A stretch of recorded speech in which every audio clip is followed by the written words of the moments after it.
Everything you're walking to sees you a certain way. The ground you're walking sees you a certain way.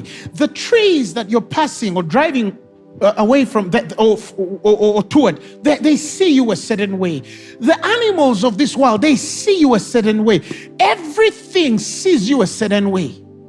But sometimes it gets shocked that you're not to that consciousness.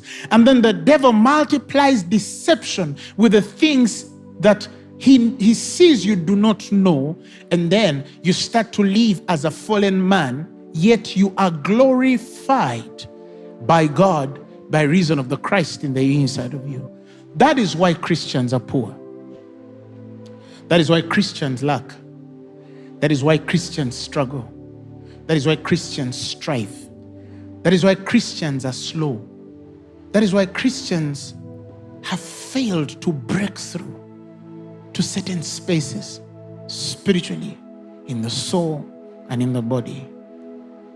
Understand what God has done through Christ. Understand what He has done through Christ.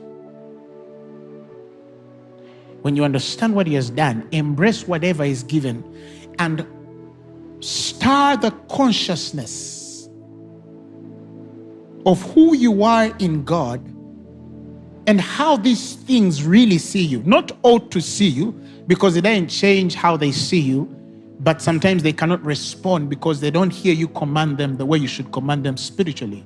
Because commanding is more than the words we speak. It's the authority from which we speak. That is why you can get a devil in somebody and somebody casts out devils for hours and it doesn't go. And then another man comes, looks at the same devils and tells it go, and then it goes. They've all spoken the same word, but one is speaking with head knowledge and unbelief and indifference and a certain ignorance.